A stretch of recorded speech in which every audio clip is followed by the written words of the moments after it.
Silakan Kang Hasan. Baik, bismillahirrahmanirrahim. Assalamualaikum warahmatullahi wabarakatuh. Selamat siang, teman-teman sekalian, eh, alumni Sekolah Pemikiran Pendiri Bangsa (SPPB). Ya, kali ini kita bertemu kembali di diskusi serial alumni ya. Kebetulan kemarin saya diberikan mandat ini oleh Mas Dida untuk menjadi moderator dalam diskusi dengan tema dampak penangkapan Maduro dalam politik internasional ya. Tapi sebelumnya tak kenal maka tak sayang ya. Nama saya Hasan Syamsuddin. Saya mengajar di Universitas Islam Negeri Sunan Kudus ya di Prodi Pemikiran Politik Islam ya. Hari ini kita punya narasumber yang saya kira juga cukup kredibel ya. Karya-karyanya juga tadi saya sudah lihat ya. Wah, ini banyak sekali karya Mas Jari Indrawan. Saya panggilnya Mas atau Pak ini kira-kira? Pak aja ya? Pak aja Ah, ya? Bisa saja Mas, asal jangan wapres. Mas. Oh, jangan Wapres ya. Baik, kita punya Pak Jari Indrawan ya. Dari Ilmu Politik UPN Veteran Jakarta ya. Hari ini akan membahas tentang hal yang banyak didiskusikan di berbagai podcast ya, di YouTube bahkan di televisi tentang dampak penangkapan Maduro ya, Presiden Venezuela dalam politik internasional ya. Tentu beberapa waktu yang lalu ada satu insiden politik mengejutkan yang membuka mata semua pihak ya, membuka mata dunia ya tentang penculikan Presiden sah Venezuela ya Nicolas Maduro yang tiba-tiba diculik oleh satu korps pasukan khusus ya dari Amerika Serikat kemudian dibawa ke Amerika Serikat untuk diadili ya. Tentu ini menimbulkan berbagai macam pertanyaan apa sesungguhnya yang terjadi, apa yang eh, apa terpendam di balik itu semua. Nah, kita ingin tahu dari alasan-alasan itu karena memang kalau kita lihat dari berbagai sudut pandang ini banyak sekali tafsirannya ya. Tentunya terkait dengan politik internasional dan kali ini kita akan menyimak pemaparan dari pakar ya, seorang pakar alumni juga dari Sekolah Pemikiran Pendiri Bangsa (SPPB), Pak Jari Indrawan ya dari Ilmu Politik UPN Jakarta. Halo Pak Jari ya, sehat ya Pak? Halo Mas Hasan, sehat Mas Hasan. Baik ya, tanpa berpanjang lebar saya kira kita langsung saja menyimak penjelasan dari Pak Jari Indrawan ya tentang dampak penangkapan Maduro dalam politik internasional. Silakan pada Pak Jari. Baik, terima kasih Mas Hasan. Selamat siang Bapak Ibu sekalian. Salam sejahtera untuk kita semua. Saya mau izin share screen dulu ya. Siap. Sebentar ya.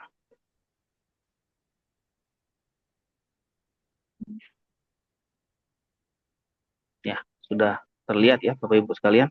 Sudah Pak. Mas Hasan dan Mas Ida. Terima kasih pertama kesempatannya Pak Moderator Mas Hasan. Salam kenal juga ya sama dosen juga kita. Kemudian Mas Dida, kolega dan maskotnya SPPB gitu ya. Kalau Mas Dida mau jadi presiden sebenarnya cocok karena alumni SPB di mana-mana ini tidak. Jadi sebenarnya bisa ini, gitu ya. Kita pasti semua pilih Mas Dida. Gitu. Ya, cuman harus restu ibu ya Mas Dida ya untuk jadi presiden. Terima kasih Mas Dida atas undangannya. Eh, yang pertama saya bukan pakar ya, hanya dosen saja Bapak Ibu sekalian ya. Sambil kita berdiskusi karena nature-nya SPPB itu sebetulnya nggak ada yang pakar gitu ya. Semuanya belajar bersama gitu ya. Mungkin Pak hanya Mas Yudi Latif lah salah satu yang pakar yang yang diangkat yang luar biasa kalau kita bicara pendiri bangsa gitu. Baik, secara sejarah saya nggak akan bicara banyak terkait dengan bukan sejarah sudah kronologi ya peristiwa Maduro karena saya pikir bapak ibu sekalian teman-teman sekalian juga sudah tahu ya tentang Maduro jadi tidak perlu diceritakan lagi kalau di kampus nih bahasa gampangnya kami ini sekarang ada lu pada Google aja udah tahu yang penting adalah bagaimana memahami yang tadi disampaikan Pak Moderator ini apa alasan-alasan di balik itu kemudian ada reasoning apa dalam konteks politik internasional khususnya ya namun saya juga nanti coba kasih perspektif hukum sedikit dan juga beberapa perspektif lainnya seperti geopolitik dan juga keamanan yang memang terkait dengan politik internasional. Nah, dari situ itu saja saya coba akan sampaikan dengan Bapak Ibu sekalian supaya nanti saya harap bisa cepat dan kita bisa berdiskusi gitu. Oke, baik. Sebelumnya ini sedikit pengantar saja sebelum kita masuk ke apa namanya, kenapa ya, udah why-nya gitu, kita harus tahu sedikit lah, karena kita background dosen ya harus ada lah segini-segini ya, sedikit itu, walaupun tidak terlalu banyak, saya akan jelaskan, karena bukan kelas ya, nanti kalau kalau kelas pergi semua gitu, karena ngantuk semua, nih enggak, nih sedikit aja, sedikit pengantar, 1 menit atau 2 menit. Nah, Bapak Ibu sekalian, politik internasional itu tidak sama dengan hukum internasional. Politik internasional itu berbeda. Politik internasional itu fluid. Kalau hukum internasional dia rigid, artinya satu tambah satu dua, itu hukum internasional. Tapi kalau politik internasional satu tambah satu, menurut keyakinan saya dua misalnya. Oke. Menurut keyakinan Panji tiga misalnya. Menurut keyakinan Gibran 10 nggak masalah. Itu politik internasional. Ya itu perbedaannya. Dia tidak bisa disamakan. Itu dasarnya. Dalam politik internasional namanya power play. Gitu ya. Power play itu adalah permainan dari kelompok-kelompok atau entitas-entitas atau negara-negara yang punya kekuasaan. Itu power play. Hanya mereka yang punya power yang bisa play. Itu maksudnya. Tapi semua orang bisa play. Ya, semua orang bisa main bola. Tapi hanya Messi, Ronaldo, Mbappe, mungkin Harry Kane lah yang paling hebat di dunia. Misalkan dia mereka punya power, makanya mereka pemain hebat di dunia, katakan seperti itu power. Kemudian politik internasional pasti terkait dengan namanya belum sampai interaksi antar negara, itu pasti sekali, karena interaksi yang terjadi adalah antar negara, sekalipun sekarang sudah berkembang ada kelompok non negara ya, proksi misalnya, tapi di balik proksi itu kebanyakan negara yang bermain di baliknya, di belakangnya, itu kebanyakan negara. Nah, ini juga menjadi salah satu elemen penting untuk kita lihat terkait dengan di bawahnya kompleks arena. Sekalipun sebetulnya katakanlah begini, saya mau ambil contoh analogi ya, kompleks arena dalam politik internasional.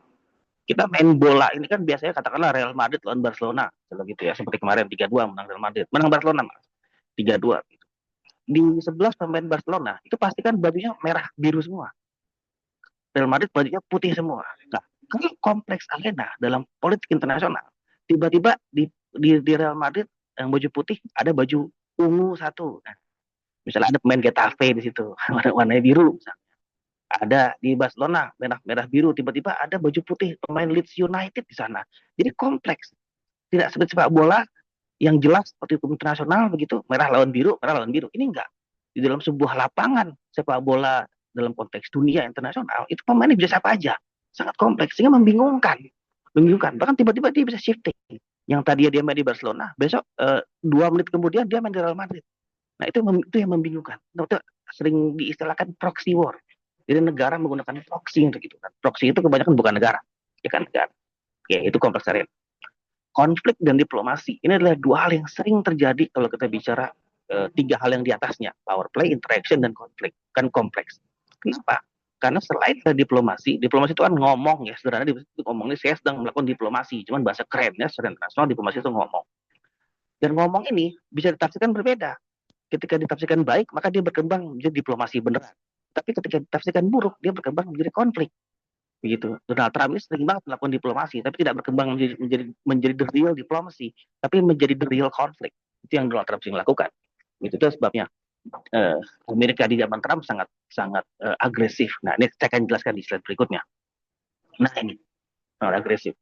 Nah, ini sedikit aja tentang teori ya, kebijakan luar negeri, serangkaian strategi, sikap sebuah negara yang berhubungan negara lain untuk mencapai kepentingan nasionalnya. Ada kata kunci kepentingan nasional. Nah, kalau diplomasinya baik tadi ya, ngomong baik-baik, itu soft power. Itu soft power. Misalnya, Mas Ida, saya pinjam uang boleh nggak? Pinjam 100. Nah, itu ngomong baik-baik. Pinjam 100. Nah, politik pertahanan, kebijakan yang mengatur penyelenggaraan pertahanan negara, termasuk ini yang penting, termasuk penggunaan kekuatan militer. Ini menjadi dasar nanti argumen kita ngelihat kenapa Trump melakukan itu. Kekuatan militer dan juga non militer untuk menjaga kedaulatan, keutuhan wilayah dan keselamatan bangsa. Itu. Ini adalah benteng terakhir jika diplomasi gagal. Nah, analoginya tadi seperti ini. Mas Ida pinjam dong 100, kata Mas Ida. Duh Mas, jadi saya nggak ada uang. Terus saya samperin Mas Ida, saya bawa pistol. Ngasih nggak lo? Kasih nggak lo? Itulah politik pertahanan. Itulah benteng, itu namanya hard power. Karena selama ini Trump sudah melakukan politik kebijakan luar negeri, sudah soft power. Tidak didengerin sama Maduro. Yang terjadi adalah seperti itu. Nah, jadi ini semua ada theoretical base-nya. Ya, ujung-ujungnya apa? Yang paling bawah, kepentingan nasional. Siapa Amerika Serikat? Kepentingan nasional Amerika dalam konteks ini ya, dalam konteks kasus kita saat ini. Nah, selama ini bukunya Zolek ini bagus, America and the World, The History of US Diplomacy and Foreign Policy. Kelihatannya bagus. Sorry, di depan kelihatan keren gitu, kayak pencitraannya Mas Wapres. tapi di dalamnya itu menunjukkan bagaimana apa istilahnya ya, menunjukkan bagaimana kalau di sini bahasa unilateralisme, menunjukkan bagaimana kesewenang-wenangannya lah kalau bahasa saya adalah sewenang-wenangnya Amerika dalam berdiplomasi dan melakukan kebijakan luar negeri. Ya kan? Diplomasi kan dia ngomong, misalnya Mas Ida, saya pinjam dong 100, nah, itu kan baik-baik. Ketika Mas Ida nggak mau pinjam 100, maka saya buat kebijakan dengan saya ambil pistol saya tembak Mas Ida, saya ancam Mas Ida untuk dia memberikan uang 100 ribunya. Nah, itulah atau mungkin teman-teman kalau atau bapak ibu sekalian kalau pernah dengar istilah cowboy diplomasi, ya inilah Amerika. Cowboy diplomasi itu sangat terkait dengan teori HI namanya realis. Nanti saya jelaskan sedikit ada gitu. Kita coba lihat satu persatu sedikit saja ya. Preservation of the Union memprioritaskan kekuatan, keamanan, dan kohesi kesatuan di Amerika Serikat, memastikan kelangsungan hidup dan stabilitas internal bangsa. Jadi yang dipikirin udahnya sendiri, yang dipikirin perutnya sendiri. Yang penting perutnya hidup terus. Amerika aman, kuat, dan bersatu. Gitu loh. Itu menjadi dasar dari US diplomacy dan US foreign policy. Yang kedua, ekspansi. Kata ekspansi saja sendiri sudah negatif. Ekspansi itu kan uh, ameliorasi dari agresi sebetulnya. Ekspansi itu. Dari penjajahan. Ameliorasinya seperti itu. Menyebarkan cita-cita republik, kesannya keren. Republikanisme, demokrasi, kesannya keren. US freedom, artinya kebebasan Amerika Serikat. Tapi melalui apa? Ekspansi teritorial. Contohnya dia ngambil negara orang, dia intervensi negara orang. Dan nggak cuma Venezuela, Kuba dilakukan. Iran sekarang gitu ya, nggak terhitung negara-negara kecil seperti Libya, ketika Arab Spring kemarin ya, Libya, Tunisia, Egypt, Mesir, Irak, Afghanistan, Syria, itu semua punya kepentingan Amerika di sana. Jadi ada selain ekspansi teritorial juga ada ekspansi ideologis gitu. Jadi seperti ini contohnya seperti ini, contohnya seperti ini. Kenapa tiba-tiba Iran demokrasi besar sekali? Karena ideologi mereka sudah terganggu. Iran itu tidak terbiasa demokrasi ala Amerika Serikat. Iran itu pimpinan mullah gitu kan. Hukum Islam di sana. Kok tiba-tiba ngomong freedom? Tiba-tiba ngomong kebebasan pers gitu ya. Ya itu kan bukan Iran gitu loh. Itu bukan the nature of Iranian people. Tetapi itu adalah sebuah penetrasi ideologi dari asing yang membuat orang Iran jadi seperti itu. Yang di Indonesia misalnya, apakah generasi rebahan itu adalah tradisi kita? Enggak, tradisi kita kan gotong royong, musyawarah, saling tolong menolong segala macam. Sekarang enggak, beda. Itu ada penetrasi ideologis, ekspansi. Karena Amerika nggak mungkin ekspansi tentara dulu, maka dia ekspansi ideologinya dulu, pemahamannya dulu. Gitu. Karena kalau langsung serang aja, ya kayak tadi Mas Dida pinjam cepet, nggak mau dia. Tapi saya baik-baikin dulu Mas Didanya. Terus saya bilang ya Mas Dida cocoknya jadi presiden. Nah, itulah ekspansi ideologi saya ke Mas Dida. Akhirnya Mas Dida terpengaruh dan dia memberikan saya uang 100 ribunya. Bahkan lebih mungkin. Oke. Okay. Promosi kepentingan komersial. Ya pasti duit UUD. Nggak mungkin UUD. Nggak mungkin nggak ada duit. Karena menjadi negara besar kayak Amerika butuh uang. Nah, itu gampang ya Bapak Ibu sekalian. Saya pikir teman-teman juga sudah tahu soal ini gitu ya. Dan salah satu alasan Venezuela juga diintervensi ya, duit. Gitu, mengamankan akses ke pasar, sumber daya asing, melindungi kepentingan bisnis. Gitu. Nah ini sudah common, gitu, sudah common. Walaupun mungkin kita belum terlalu tahu teorinya, tapi teorinya ada. Memang ada kepentingan komersial. Sorry maaf saya kembali ke sini. Ada kepentingan nasional. Di dalam kepentingan nasional ada kepentingan bisnis, kepentingan ekonomi. Gitu. Dan itu memang Amerika lakukan komersial. Kalau nggak ngapain dia? Kenapa dia nggak intervensi Palestina misalnya? Nggak ada apa-apa di situ, nggak ada duitnya. Nggak intervensi Sudan gitu misalnya, nggak ada duitnya. Nggak intervensi Xinjiang di Cina gitu misalnya, atau Naipi Rohingya di Myanmar, duitnya nggak ada, sumber daya nggak ada. Venezuela nomor satu oil reserve, mereka diintervensi. Libya oil juga, Irak dan lain-lain negara yang punya negara kaya. Oke. Dan yang terakhir memajukan tatanan internasional gitu. Tatanan internasional ini artinya tatanan internasional order ya, order itu rezim tatanan gitu yang sesuai dengan kepentingan Amerika Serikat gitu, membangun dunia yang stabil. Karena uh, pemimpin mana yang mau instabilitas, ya kan, artinya dia harus membuat stabilitas. Nah Amerika akan jadi pemimpin dunia supaya dunia itu stabil tapi dalam grabs-nya dia. Apa sih grabs itu? Cengkraman dia gitu loh.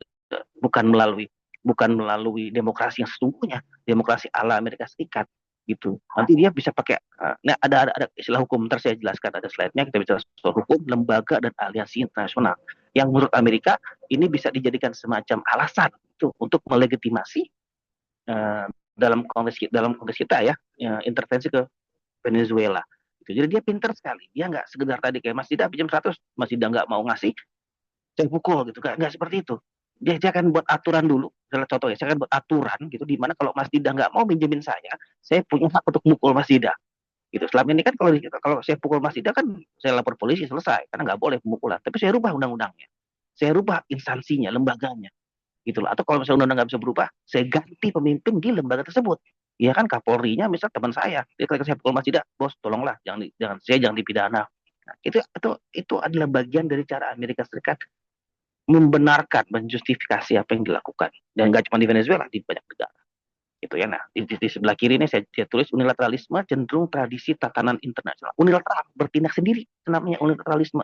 Saya wenang-wenang, saya enaknya dia aja. Itu namanya unilateralisme. Ya kan? Kalau saya dosen itu misalnya, kamu yang perempuan nilainya A ya, yang laki-laki nilainya C ya. Itu unilateral misalnya, karena saya enaknya menentukan nilai. Upaya intervensi idealistik yang mengejar imperium kebebasan tanpa pemahaman pragmatis tentang realitas lokal. Kebebasan seperti apa? Apakah, maaf saya ambil contoh sederhana saja. Perempuan yang mengenakan jilbab, mengenakan hijab begitu. Bagi Islam itu adalah part of freedom juga. Freedom apa? Menghormati agamanya, menghormati Tuhannya. Karena di Al-Quran, mohon maaf saya bukan orang Islam ya, menyatakan demikian. Gitu. Tapi bagi orang Barat misalnya, dia akan berpikir, wih, kok perempuan ditutupin begitu? Nah, bebas dong, terbuka dong. Nah, the concept of freedom sendiri berbeda. Nah, kita kan nggak bisa mengimpos itu, memaksain itu. Oh, pokoknya terbuka tuh harus terbuka semuanya, nggak bisa. Di Indonesia nggak, di Indonesia negara terbuka, tapi kita ke pantai tetap pakai pakaian sopan. Di Amerika enggak, gitu loh. Ya kan, karena tafsiran freedomnya berbeda. Gitu. Nah, Amerika nggak menghargai ini, dia nggak menghargai local reality itu. Dan saya bilang ya, jadi sejarahnya memang buruk nih Amerika sama Venezuela. Ya, teman saya nggak akan jelaskan panjang lebar, tinggal di Google aja, Bapak Ibu sekalian, khususnya pasca Presiden Jimenez tahun 53 kalau nggak salah, itu lengser. Nah, setelah itu hubungan, maaf, sebelum ke, Pak, ketika Presiden Jimenez tahun 53 sampai Presiden Chavez tahun 99, itu hubungannya baik. Itu hubungan ya nggak baik-baik amat, tapi temen lah gitu artinya. Mereka melakukan nasionalisasi minyak dan segala macam. Tetapi Amerika masih dikasih konsensi. Nih, sharing ya kita ya. Jadi nggak ada masalah, win-win solution lah. Nah, ketika Chavez tidak, tahun 99, Hugo Chavez, barulah dia, kan Maduro menggantikan Chavez ya.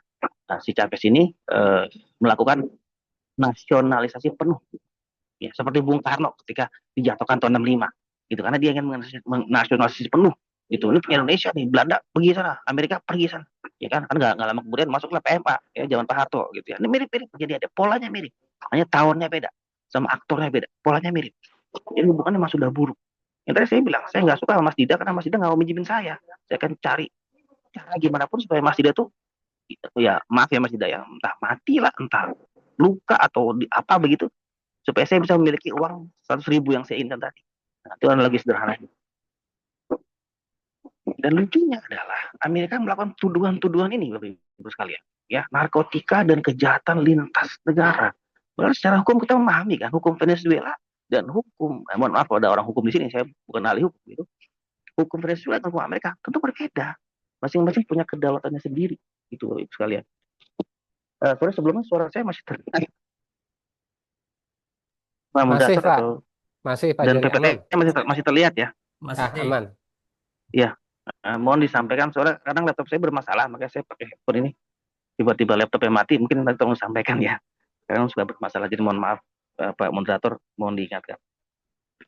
Ya, oke, terima kasih. Nah, kejahatan lintas negara, gitu loh. Yang ada justru Presiden Venezuela harusnya melakukan penegakan hukum di negara ini ya, terkait dengan pengedar narkoba. Bukan justru dia yang dituduh pengedar narkotika, gitu. Oke lah, kita semua nggak suka sama Gibran. Bahkan Panji pun komentar sama Gibran. Tapi saya yakin nggak mau. Kalau dia dituduh, Mas Gibran Wapres dituduh, Mas Gibran pengedar narkoba, saya sama Amerika tuh misalnya, gua belain. Nggak mungkin lah, itu simbol negara. Gitu. Nah, simbol negara. Nggak bisa, dia itu menghina. Gitu loh. Nah, kategori seperti itu. Seorang Maduro, presiden resmi dipilih oleh pemilunya Venezuela. Tapi dituduh, eh, apa, kalau bahasa saya sih, state sponsored narkoterorisme gitu loh. Jadi bukan cuma pengedar narkoba, terorisme dan narkoba, dua hal jadi satu gitu ya kan. Wah, bahaya banget itu, udah teroris narkoba pula, karena duit narkoba itu digunakan untuk membiayai kegiatan terorisme, dan dituduhkan sama Trump kegiatan terorisme itu lakukan untuk mengancam Amerika Serikat. Narkoba itu dikirim ke Amerika Serikat untuk menyerang generasi muda dan lain dan bla bla bla dan alasan-alasan itu. Gitu. Nah ini tuduhan Amerika Serikat, ya. Dan yang terakhir, mungkin nggak banyak di media atau di mana-mana nggak banyak, tapi saya bisa analisis bahwa salah satu alasannya kenapa Amerika intervensi itu karena Maduro dianggap sebagai ancaman terhadap keamanan dan stabilitas. Ya, saya sampaikan ya, semua presiden pasti pengen punya stabilitas. Sebagai negara hegemoni, Amerika tentu ingin dunia ini stabil. Ada satu yang rese gitu ya, kayak saya ngajar di kelas nih, 30 orang, satu berisik saya usir. Terus saya pukulin kayak biar dia diem. Nah, contoh misalnya, itu kayak Venezuela kayak gitu. Venezuela seperti itu. Kan dia ancaman bagi keamanan kelas saya. Ya kan, kalau dia berisik gangguin saya ngajar dong, gangguin teman-teman yang lain dong. Nah, Venezuela seperti itu, dianggap ancaman for peace and security. Dan di piagam PBB ini ada pasal, nanti saya jelaskan. Jadi yang dilakukan Donald Trump ini bodoh-bodoh pintar gitu. Ya, artinya ada yang dilakukan secara, kita lihat yang dilakukan dia itu salah, tetapi nggak salah-salah juga karena ada argumen-argumen hukumnya, ada argumen-argumen internasional, ada argumen-argumen internasionalnya, ada argumen-argumen politiknya, ada argumen-argumen ya hukum dan politik lah. Itu artinya dia tidak sembarang aja gitu. Nah, mereka ini punya argumen karena mereka memang banyak orang pintar di situ, Bapak Ibu sekalian ya. Pasti mereka punya legal standing atau political reason di balik semua tindakan mereka. Jadi mereka semua punya excuse-nya lah, punya alasannya lah. Dan bukan sembarang alasan. Itu alasannya memang make sense, sound itu alasan. Nah nih, dia bertindak atas dasar penegakan hukum. Nah, ini luar biasa sekali. Hukum apa yang dimaksud pasal 39 di Piagam PBB? Gitu. Nah, pasal 39 di Piagam PBB ini mengatakan bahwa sebuah negara itu berhak mengintervensi. Tapi tafsiran, sekali lagi tafsiran. Dan saya nggak ada waktu untuk membahas di pasal itu ya. Kalau di kelas kita suka bahas tuh di kuliah-kuliah politik internasional atau hukum internasional, saya juga bahas pasal 39 di chapter 7, chapter 7. Nggak cuma 39, ada beberapa chapter lainnya. Ada beberapa bab lainnya. Bahwa sebuah negara itu boleh melakukan tindakan unilateral. Boleh melakukan tindakan unilateral untuk mengintervensi negara lain. Kalau ada 4 alasan kalau nggak salah. Saya agak lupa. Pertama, genosida, yang genocide, yang kedua itu crimes against humanity, kejahatan terhadap kemanusiaan, yang ketiga itu ada war crimes, kejahatan perang, yang keempat itu berpotensi adanya, maaf ya kembali ke sini, berpotensi adanya ancaman terhadap international peace and security. Jadi ada 4 alasan di pasal 39 UN Charter yang memperbolehkan sebuah negara intervensi negara lain. Gitu. Nah, karena alasan tadi, sorry ya, saya kembali ke sini, nah, karena alasan ini, maka Trump masuk ke negara itu. Dia menafsirkan pasal 39, United Nations Charter tersebut. Jadi ada, saya bilang, ada alasannya. Ya, to make the long story short, ini deh. Alasan itu bisa kalau memang izin dari pertama Dewan Keamanan PBB. Jadi sebuah negara boleh melakukan itu kalau ada izin dari Dewan Keamanan PBB. Nah, Bapak Ibu semua, peserta semua tahu kalau Amerika adalah anggota Dewan Keamanan PBB. Jadi ya, kayak saya izin sama diri saya sendiri, jadi saya mau minum boleh nggak? Lucu gitu kan, ngapain? Gue minum aja gitu. Nah, itu yang dilakukan Amerika. Jadi argumennya seperti itu sekalian. Sayangnya hukum internasional itu ada 2 tafsiran, ya. Saya ngundang juga kawan-kawan dari UPN yang di fakultas hukum datang nggak mereka ya, sesi diskusi di kelas gitu ya. Nah, tafsiran hukum internasional itu ada 2. Yang pertama, hukum internasional itu berlaku internasional. Jadi kalau ada hukum internasional pasti berlaku deh dimanapun, mau di Greenland kayak, mau di Wakanda ya itu pasti berlaku. Yang kedua, tidak berlaku, butuh namanya ratifikasi. Kenapa? Karena ratifikasi itu mengandung prinsip kedaulatan negara. Jadi negara itu berdaulat gitu loh. Ya, gampangnya begini deh. Di rumah saya ada bapak ibu, ada aturan. Kepala keluarga yang menentukan. Tapi saya punya hak dong untuk bisa menolak itu juga gitu. Walaupun itu aturan bapak saya. Gitu misalnya. Itu namanya prinsip kedaulatan, sovereignty. Namanya itu diakui dalam hukum internasional. Kita cari semua literatur hukum internasional apapun, semua seperti itu, Bapak Ibu sekalian. Ada 2 tafsiran, 2 mazhab gitu loh ya. Nah, kalau bisa ada mazhab, Mas Dida jagonya nih ya. Ada 2 mazhab Mas Dida. Cuman yang ke surga mana saya nggak tahu Mas Dida. Nanti kita diskusi bareng-bareng mana yang ke surga gitu ya. Mazhab pertama itu dia mengatakan boleh berlaku semua. Nah, ini yang dipakai sama Trump. Nah, dia, Maduro, lu ngelakuin pelanggaran HAM lu. Lu mengancam international peace and security lu. Karena lu jadi pengedar narkoba plus sponsor terorisme. Makanya gue tangkep gitu. Nah, itu yang dilakukan. Yang kedua, sovereignty, yang rata-rata seluruh dunia berpendapat itu. Oke, dia melakukan itu, tapi itu negara dia. Terus pembuktian di mana? Pakai pengadilan Venezuela, pengadilan Amerika. Ting sendiri kan. Pusing sendiri. Padahal di UN Charter ada namanya International Criminal Court. Ada dua malah ya, ICC dan ICJ, International Criminal Court dan International Court of Justice. Itu apa bedanya? Nanti kita kuliah hukum internasional. Sini kepanjangan. Okay. Larangan intervensi dalam urusan dalam negeri negara itu nggak boleh. Ya, kedaulatan adalah prinsip utama dalam politik internasional. Prinsip, contoh prinsipnya gini. Ketika saya pacaran dulu ya, saya punya prinsip, oke, kita nggak boleh melakukan seks sebelum menikah. Itu prinsip. Karena di agama sih dia seperti itu. Nah, itu prinsip. Bisa nggak dilanggar? Bisa-bisa aja. Karena prinsip bukan hukum. Berbeda. Lain dengan saya udah nikah nih sekarang. Saya pukul istri saya, kena KDRT. Gitu ya. Karena ada hukumnya di situ. Lain. Makanya prinsip itu dia nggak legally binding, tapi dia morally binding. Oke? Dia morally binding. Ya kita nggak tahu US punya moral apa enggak ya. Tapi itu bahasa politik, bahasa teorinya morally binding. Dan penangkapan kepala negara dianggap melanggar kedaulatan. Kenapa? Karena kepala negara adalah pimpinan dari negara yang berdaulat tadi. Karena negara yang berdaulat dilindungi secara hukum internasional tadi, rezim yang kedua ya, rezim pertama ya. Maka pemimpinnya juga dilindungi dong. Seperti itu contohnya. Gitu. George Bush yang dulu dituduh sebagai pelanggar HAM besar ya, berat ya. Masih ingat ya Bapak Ibu sekarang George Bush, presiden Amerika yang 9/11 itu selalu berlindung sama ini. Saya kedaulatan, maka dia nggak pernah kena hukum internasional, nggak pernah ketangkap, lalu udah dilaporkan ke Mahkamah Pidana Internasional, sorry, ICJ kalau tidak salah. Udah ada putusannya, dia kalau dia keluar negeri ditangkap, dia jadi presiden. Tapi dia nggak pernah keluar negeri, dia di dalam negeri aja. Dan negara-negara lain nggak ada yang berani angkat dia. Kenapa? Karena power tadi yang saya pernah jelaskan di awal, sorry ya. Kita kembali ke sini. Nah, power play. Ini yang bisa main cuma yang kuat aja. Gitu. Itu sebabnya Amerika kuat bisa intervensi Maduro. Kalau negara-negara lain nggak kuat, dia nggak bisa nangkap George Bush.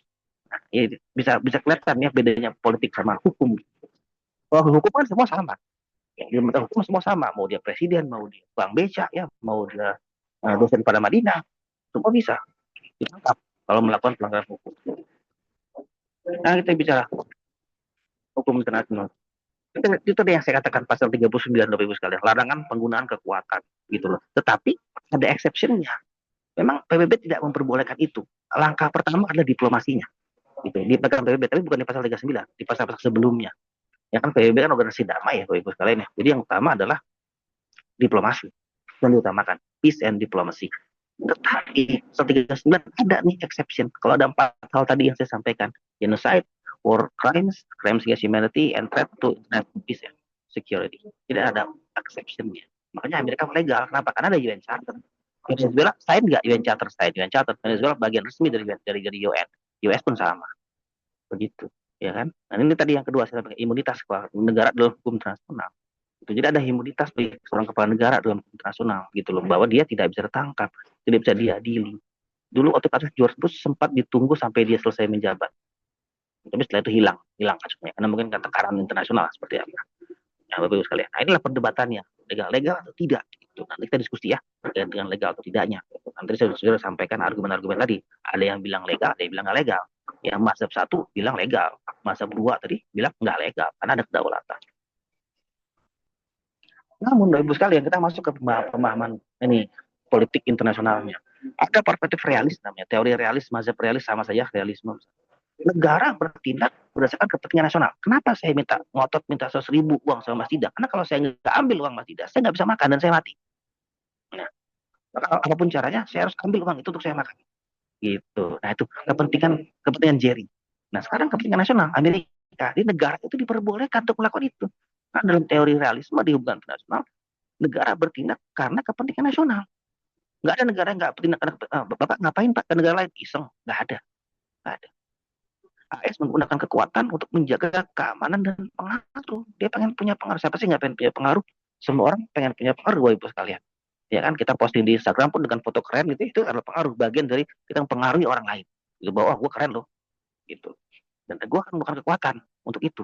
Misalnya, ketika kita negara besar, power play tadi itu. Ya, power play. Dan dalam perspektif realisme, power is more dominant than law. Bayangkan. Ya kan? Mungkin contohnya kalau bahasa sehari-hari kita lakukan, kita sering dengar di Indonesia adalah hukum tajam ke bawah tapi tumpul ke atas. Nah, seperti itu. Ya, itu nggak usah saya jelasin ya, karena nanti saya dipanggil lagi sama ormas Islam mana gitu ya nanti. kayak taji gitu ya. Pokoknya tahu lah teman-teman semua. Oke lanjut. Liberalisme ini agak baik nih, agak baik nih perspektifnya. Pentingnya hukum bukan berarti realisme nggak baik ya. Itulah dilemanya sebenarnya dalam HI. Itulah dilemanya dalam HI gitu. Tadi saya bilang boleh nggak saya Mas Dida, maaf Mas Dida, kalau saya nggak ambil uang Mas Dida, saya mati Mas Dida, istri saya mati, gitu. Nah itu dilemanya kan, ternyata moral dilema, gitu. Tapi Mas Dida juga itu hak uangnya Mas Dida. Gitu. Katakanlah Mas Dida punya uang semiliar gitu, tetap itu uang dia, nggak boleh saya ambil. Nah itu dilemanya, Bapak Ibu sekalian untuk memahami perspektif realisme dalam hubungan internasional. Nah liberalisme lebih baik nih, hukum internasional diutamakan, walaupun dia juga nggak jelas hukum internasional mazhab satu, mazhab dua, ya kan, dia juga nggak jelas. Yang penting damai-damai aja. Lembaga global muncul, PBB, ASEAN, European Union, FIFA bahkan, IOC, Olimpiade. Kenapa? Ini semakin banyak lembaga, semakin banyak negara mau berkumpul dan ngomong diplomasi. Kalau orang ngomong kan nggak mungkin pukul-pukulan, gitu, nggak mungkin berantem. Maka diinstitusionalisasikan di dalam sebuah lembaga. Muncullah lembaga-lembaga internasional. Sekarang zamannya udah nggak lagi. Sekarang zaman lebih pada kayak kerjasama ya, BRICS misalnya, ya kan, SCO ya, sangat European Union, ASEAN plus 3 dan plus plus dan lain-lainnya. Liberalis berpendapat tindakan unilateral melemahkan kerjasama internasional, gitu loh, ya kan? Maka nggak boleh tindakan sepihak, makanya harus bareng-bareng. Muncullah NATO ya, Pakta Warsawa dulu, gitu loh. Jadi jangan negara bertindak sendirian, itu perspektif liberalisme.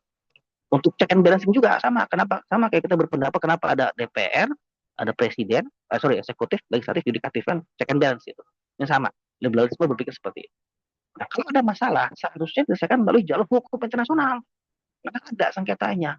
Gitu ya. Ada mahkamahnya, Mahkamah Pidana Internasional tadi saya sampaikan, ICC, ICJ, dan pengadilan-pengadilan ad hoc internasional lainnya seperti masalah Rwanda, Yugoslavia itu ada ICTY, ICTR segala macam dibuat sama negara-negara internasional. Saya pernah Kamboja dulu, bahkan ketika pelanggaran HAM di Kamboja itu PBB membuat semacam pengadilan khusus Tribunal for Cambodia atau apa gitu, kasusnya Pol Pot dulu ya. Itu bisa dibuat. Timur juga pernah waktu itu ya, masih Timur namanya. Jadi pengadilan internasional bisa dibuat, tetapi namanya hukum internasional tetap di bawah politik internasional. Maka akhirnya kalah. Kan kalau kita bicara politik internasional itu sangat kuat banget perspektif realis, agak lemah perspektif liberalismenya, sekalipun juga dipakai ya. Yang menarik sekarang adalah perspektif konstruktivis gitu. Tadi saya sampaikan gitu. Mas Dida nggak mau ngasih nih. Mas Dida maaf ya Mas Dida. Saya jadikan contoh. Halo Mas Dida. Mohon maaf ya Mas Dida. Saya jadikan contoh beberapa kali. Siap, Mas Dida siap. masih bersama kita? Oke, Masih, Mas masih. Dida ya. Konstruktivis begini. Kan Mas Dida nggak mau ngasih nih. Karena hak saya, hak dia ya. Hak dia. Terus saya ngomong ke Mas moderator, ke teman-teman semuanya. Mas Dida pelit. Duitnya banyak loh. Masa sih saya cepet doang nggak dikasih. Padahal saya buat makan loh. Saya nggak punya uang lagi. Saya bisa menangis loh. Nah, itu konstruksi. Akhirnya ketika saya pukul Mas Dida untuk ambil uangnya, teman-teman yang lain mendukung. Karena emang orang pelit begituin aja. Nah, itu konstruksi. Sama seperti hal konstruksi kalau kita lihat maling kita pukulin di Indonesia. Kita nggak bawa jalur hukum. Kenapa? Karena ada konstruksi berpikir bahwa hukum tidak akan menyelesaikan maling itu. Yang ada dibebas punya dulu. Apalagi maling yang ngambil uang rakyat. Itu lebih bebas lagi. Itu. Nah ya kan, nah, kita pukulin dia sendiri. Itu konstruktif. AS membingkai Venezuela as a global threat yang saya bilang tadi. Jadi Venezuela ini ancaman, Bapak Ibu sekalian nih. Ada presiden yang mensponsori narkoba loh. Kalau buat serang aja ya. Itu yang dilakukan sama dia. Dia bikin semacam cancel culture. Istilah cancel culture. Nah, karena identitas dan persepsi itu sangat mempengaruhi kebijakan luar negeri. Itu identitas sangat mempengaruhi kebijakan luar negeri. Sama seperti seorang Jerry Indrawan, itu punya identitas yang apa ya? Pasti Pak moderator, Pak Dida dan teman-teman itu punya persepsi yang berbeda terkait nama Jerry Indrawan misalnya. Ya kan? Mas Dida pun sama. Itu Bapak Ibu sekalian juga sama. Negara pun seperti itu. Identitas Amerika Serikat dan persepsi Amerika Serikat pasti kan berbeda bagi banyak orang. Nah, itulah konstruktivisme. Dia ingin membangun. Untuk apa? Untuk hal yang baik tentunya. Kan nggak mungkin dong saya posting di Instagram, saya nggak pakai baju. Nggak mungkin. Saya posting di Instagram, saya ngomong jorok. Nggak mungkin. Yang saya lakukan pasti ada yang baik-baik kan. Gitu. Nah, itulah kebijakan luar negeri sebuah negara juga itu. Nah, itu konstruktivis. Dia membangun. Dia build perspektif. Dia build perspektif yang sehingga melahirkan persepsi. Gitu loh. Nah, ketika ada persepsi, ada pemaknaan di akhir, meaning. Oh ya, artinya dia orang baik, dia orang jelek. Gitu. Itu yang dilakukan. Narasinya apa? Negara gagal, failed state. Kenapa demo-demo miskin penduduknya gitu ya? Apa namanya? Ya, Venezuela kan termasuk satu negara yang uh, ya dibilang miskin nggak juga, jadi penduduknya kurang lah gitu ya, krisis penghasilan dan lain-lain. Dan yang paling parah narco state, negara narkoba. Aduh bayangkan itu ya, coba Gibran dibilang begitu negara, saya belain sekalipun saya nggak suka dengan bapak itu, saya akan belain kan, saya nggak mau pemimpin saya dibilang narko, negara saya dibilang narco state gitu kan. Apa kita semua alumni SPB, masa dibilang narco state, katakanlah kalau Indonesia seperti itu ya, tapi itulah realitas yang dibangun sama Amerika Serikat. Itu luar biasa sekali pinternya mereka ini. Ini juga singkat aja ya, kecaman nih pasti reaksi internasional, kecamannya. PBB juga khawatir. Kenapa PBB khawatir? Karena PBB itu, saya izin beritahu bahwa para peserta sekalian, gitu, ya, mungkin ada beberapa yang belum tahu, karena ada beberapa mahasiswa saya ini saya lihat juga. PBB itu bukan pimpinan dunia atau bukan semua berujung pada PBB. Bukan. PBB itu hanya organisasi internasional. Titik. UN is only an international organization. Bedanya anggotanya banyak. Salah deh. Lebih banyak FIFA. Ya, PBB cuma 200 kurang, FIFA 210 tuh. Lebih banyak FIFA. Jadi mirip organisasi internasional saja. Jadi bukan semuanya harus ikut PBB. Enggak juga. Dia hanya organisasi internasional yang juga butuh duit untuk menjalankan organisasinya. Duit dari mana? Duit dari taman saham dan malah. Jadi dia, ketika dia khawatir, ya itu cuma sekedar pencitraan aja. Sekarang saya tanya, markas PBB di mana sih? Selain di Geneva ya. Di New York kan. Di New York, bukan Parung gitu. Bukan di Bali, di New York. Ya kan Ibu sekalian, jadi pasti nggak mungkin dong. Lo boleh pakai rumah gua, terus tapi lo yang ngatur, ya nggak mungkin, gue yang ngatur rumah gua. Ya, kasar gitu. Jadi percuma dia melakukan, dia khawatir juga. Itu hanya sekedar hanya pada pencitraan gitu ya. Aduh, kamu jatuh kasihan, gitu. Simpati aja. Bukan empati. Kalau empati ya gue bantuin nih. Lu kayak gue beliin tadi. Ya.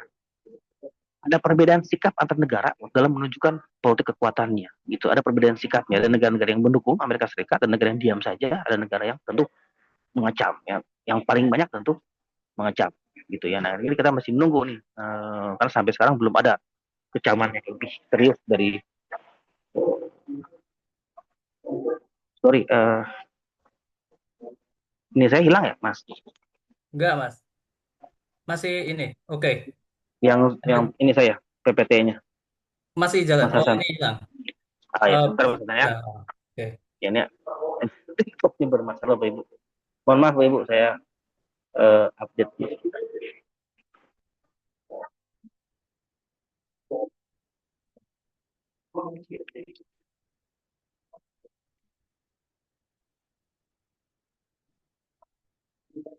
waktunya berapa lama lagi Mas, mohon maaf.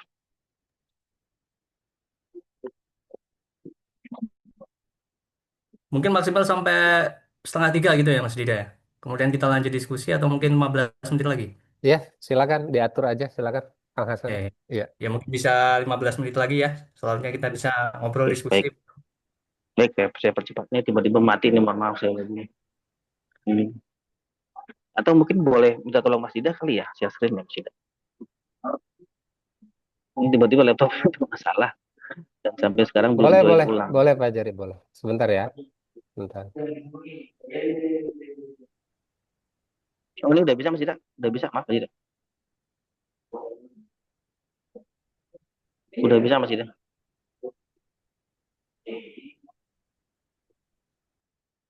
Halo Mas Dida? Cuma saya belum bisa share screen karena masih, tadi tiba-tiba mati, mohon maaf. Boleh tolong dijadikan host lagi Mas Dida, Oke, mohon maaf. sudah. Silakan Sudah ya? Pak Jari, Oh, iya. oke. Ya mohon maaf Ibu, kesalahan teknis. Bukan karena Intel ya, nggak ada Intel. Takutnya tiba-tiba kan, kenapa nih ada Intel? Oke, ya oke, kita langsung saja. Reaksi internasional, nanti dampaknya tadi itu ya. Sorry, saya salah ketik ya, bukan presiden berbahaya. Presiden.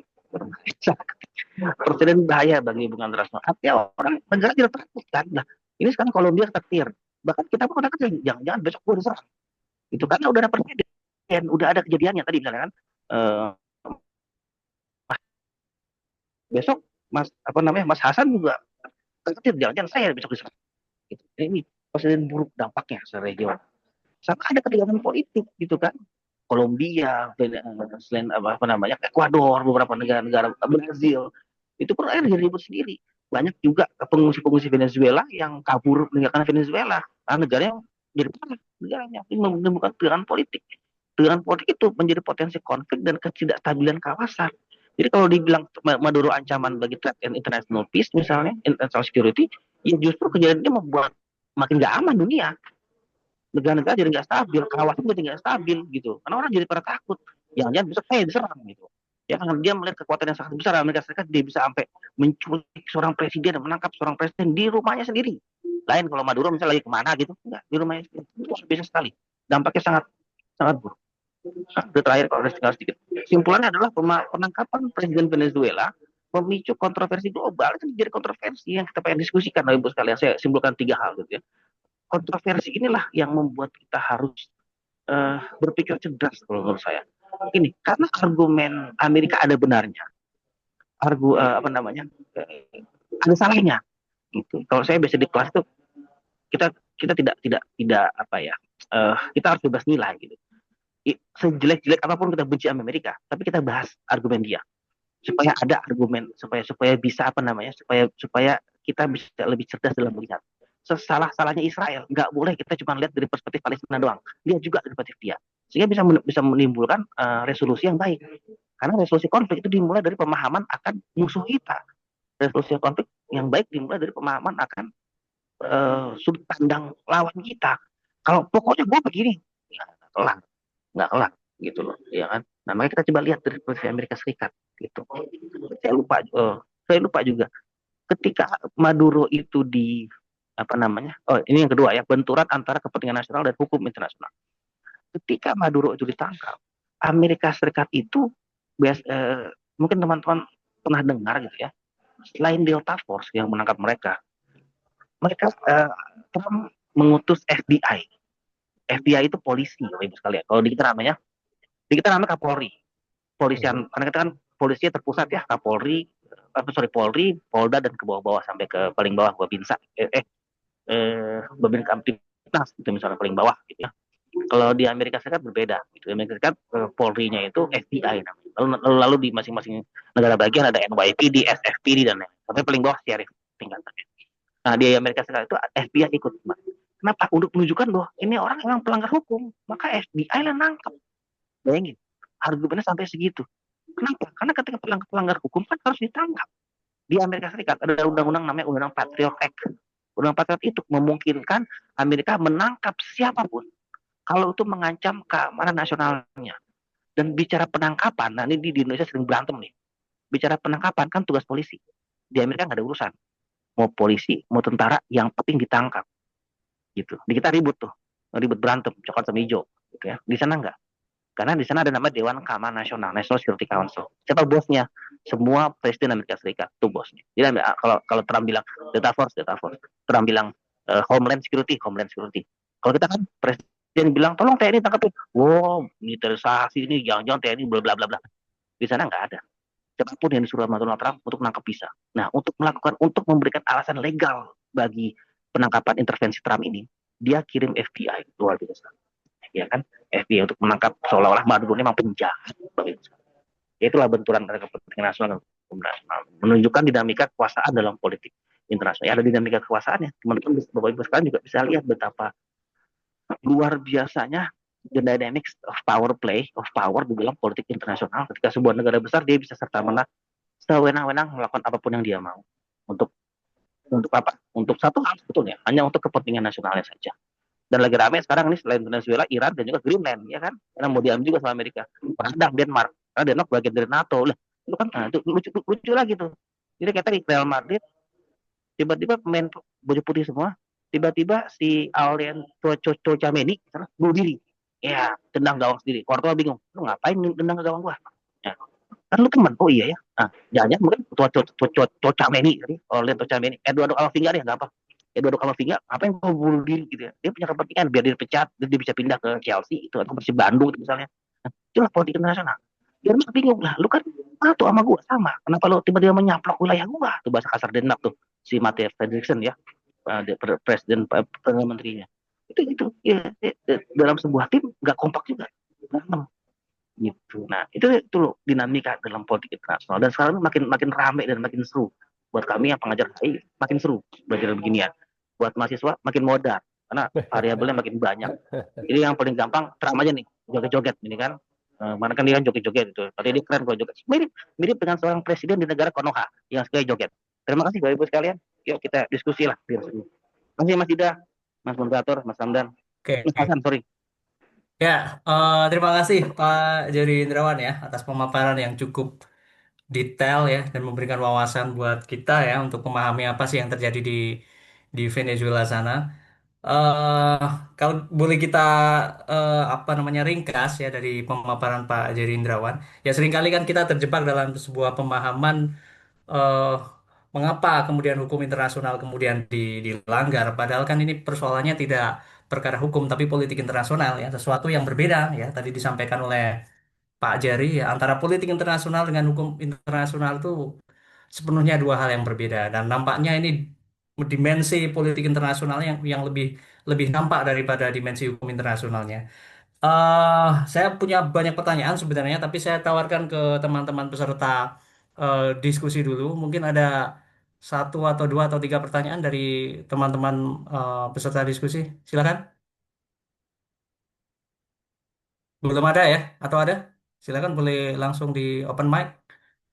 Ada saya pertanyaan, Mas Oke, dari siapa? Jonov.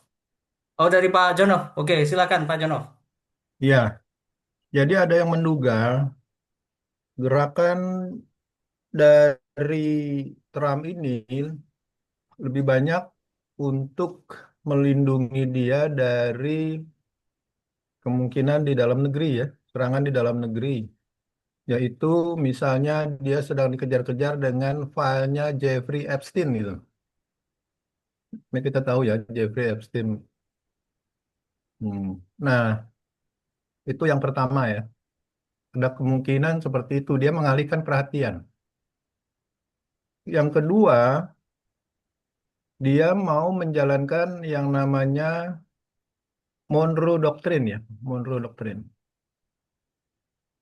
Monroe Doctrine itu terutama memperluas kepada West Hemisphere dari benua Amerika. Hmm. Nah, itu terutama untuk yang namanya national security ya. Nah, sekarang coba diangkat di Greenland bahwa Amerika ini sangat khawatir bahwa dia makin didekati secara fisik ya oleh Cina dan Rusia. Nah, walaupun orang bertanya, kalau Anda ambil Greenland juga Anda tetap berdekatan dengan Rusia gitu ya. Yang ketiga, ini yang dikhawatirkan banyak pihak bahwa Trump itu sudah bertekad mengatakan saya tidak mengenal yang namanya hukum internasional. Yang ada adalah moralitas pribadi saya. Ya, secara singkat ingin dikatakan ini udah suka-suka saya lah gitu ya. Gitu. Demikian Mas Hasan, pertanyaan saya untuk Pak Jerry cukup tiga saja. Terima kasih. Baik, terima kasih Pak Jonov ya. Nah, tadi ada pertanyaan dari Pak Jonov, Pak Jeffrey. Ini nampaknya lebih asik untuk langsung ditanggapi saja ya, saya kira ya, biar kita Ya, tidak baik. cepat lupa begitu ya. Baik, silakan Pak Jerry. Ya, terima kasih Pak Hasan dan Pak Jono juga. Terima kasih Pak Jono buat pertanyaan. Yang pertama dulu ya, kan tadi tiga. Tolong nanti mohon izin Mas Hasan diingatkan kalau ada yang lupa satu. Siap. Tahun ini adalah midterm election, Pak Jono, di Amerika. Artinya di bulan November Amerika ada pemilu lagi. Loh, kan kemarin baru pemilu. Nah, enggak. Amerika tuh beda pemilunya ya. Kalau pemilu kita yang paman diintervensi dulu gitu ya. Kalau pemilu Amerika beda. Ada namanya midterm election. Tidak memilih presiden, tetapi memilih anggota DPR dan anggota Senat gitu ya. Di kita mungkin DPR dan DPD. Di sana DPR, US Senate dan US Congressman. Dan US Congress gitu loh. Nah, itu pemilihan midterm ini memang nggak semua, nggak 100%, cuma berapa ya, 40-an%. Tetapi sangat berpengaruh terkait dengan the remaining of Trump presidency, of Trump administration, remaining 2 years, ya, 2006 sampai 2028 sangat berpengaruh. Bukan cuma buat Trump, tapi juga buat Partai Republik. Bisa nggak dia 2028 ngajuin calon lagi? Memenangkan, bukan ngajuin udah pasti bisa. memenangkan itu. Karena Trump udah pasti nggak bisa. Siapa nih yang gantiin? Aku kasih wakilnya atau yang digadang-gadang Marco Rubio ya, sebenarnya menteri luar negerinya. Tapi nama wakilnya sih saya jadi lupa nama wakilnya. Tiba-tiba hilang gitu. Ada yang ingat tuh Ibu. Wakilnya Trump itu masih muda itu, J.D. Vance. JD Vance. Jadi lupa si mantan gubernur. Eh apa namanya? Bisa jadi. Biasanya di Amerika tuh kalau ada peristiwa politik domestik, itu dia mengalihkannya pada peristiwa-peristiwa internasional. Itu tapi itu tuduhan ya Pak Jono ya. Jadi sama aja kayak kayak misalnya kentut suaranya baunya tahu, tapi yang ditanya siapa sih yang kentut, nggak ada yang ngaku, tapi bukti empiriknya ada baunya itu, kita semua tahu gitu. Ada permainan politik di situ. Kalau negara kita beda. Kalau negara kita nggak pernah dilempar ke isu internasional karena kita nggak ngerti memperlakukan ke isu-isu internasional. Itu bedanya polisi kita. Pada mereka nggak, mereka pasti ada international breakthrough. Apa kayak kerjaannya iseng-iseng itu ada pasti, karena memang sangat terkait. Nah, ketika misalnya ini terjadi, kelompok-kelompok pendukung Trump, pendukung Republik, pasti kan mendukung Trump. Nah, ini nyambung sama statement yang nomor 3 dari Pak Jono. Gue nggak peduli. Nomor 3 apa ya kalau nggak salah? Gue nggak peduli sama international law. Kalau katanya si Donald Trump itu. Ya betul, ngapain dia peduli sama international law? Yang milih dia kan konstituennya orang Amerika, bukan saya, bukan Pak Jono, bukan Mas Hasan, bukan Panji juga. Panji bisa milih, Anda warga New York, Panji bisa milih. Ya kayak gitu Pak. Jadi betul, dia memang nggak peduli, dia peduli sama masalah-masalah nasional aja. Jadi dokumen Epstein itu apa ya? Dia gunakan isu ini untuk menutup isu-isu itu. Masih ingat dulu waktu dia kena kasus pelecehan seksual, kan ditutupin semua dengan tindakan-tindakan dia secara unilateral di luar negeri. Ini sering sekali kejadian. Pasca zaman Obama, zaman Biden, bahkan setiap US administration, pemerintahan Amerika Serikat itu ada. Pasti ada isu internasional ketika isu nasional lagi rame. Nah, jadi kita nggak bisa memungkiri, tapi datanya nggak ada. Ini hanya analisis saya aja Pak ya, yang terkait dengan pertanyaan nomor 1 dari bawah. Bahwa memang ada upaya penutup-tutupan dari mana? Dari Donald Trump, dari siapapun yang jadi presiden Amerika Serikat. Itulah pinternya mereka dalam mempertahankan kekuasaannya. Jadi kalau kita ngelihat US foreign policy, itu nggak jauh beda dengan nggak jauh beda sama US domestic politics. Bukan domestic policy, domestic politics. Ini seperti itu politiknya US. Kalau mau belajar lebih lanjut tuh nonton film di Netflix, bagus banget, House of Cards. Mungkin masih udah tahu. House of Cards tuh belajar politik domestik Amerika Serikat. Wah, luar biasa. Memang seperti itu parahnya. Seperti itu parah. House of Cards. Atau juga ada kan Designated Survivor juga di Netflix itu bicara, tapi nggak sedalam House of Cards. Itu tuh politik domestiknya Pak. Dia akan melakukan segala cara untuk menutupi apapun yang dilakukannya, dirt-dirtnya itulah, kotor-kotoran itu, dia bisa terus menjabat dan lain-lain.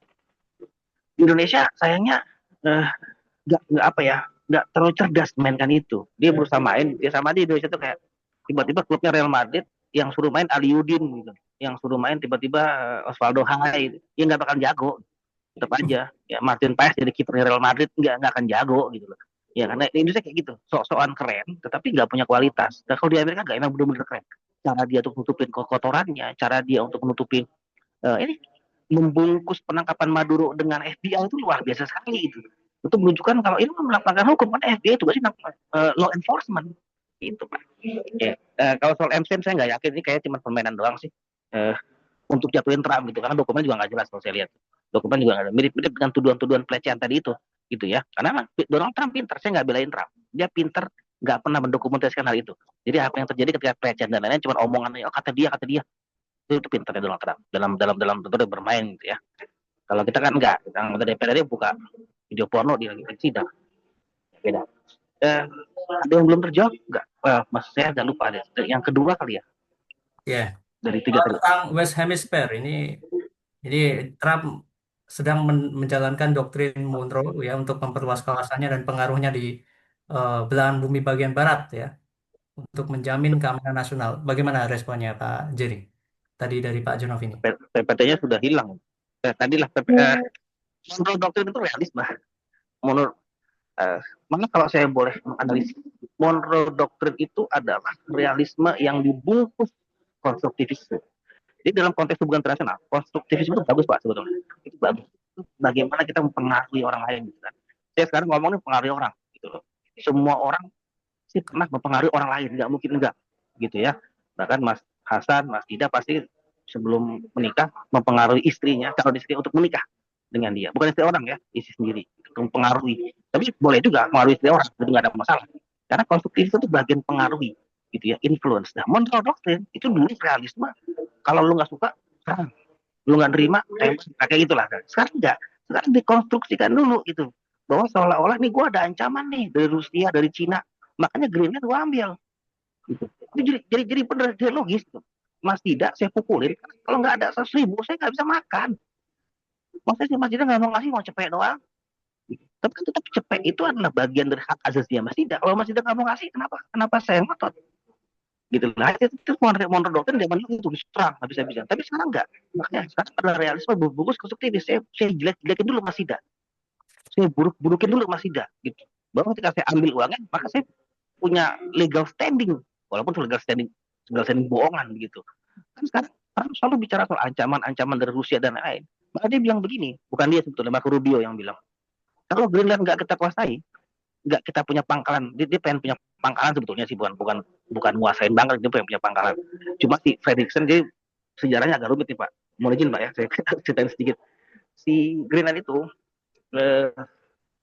si dalam di Denmarknya itu nggak ngizinin ada pangkalan militer di sana. Dekat Greenland itu kan no man's land, artinya jauh banget, remote area gitu, gede, tapi siapa sih yang mau ke sana, paling penguin doang. Gibran mungkin mau kali di situ, tapi nggak ada yang mau ke sana gitu Pak.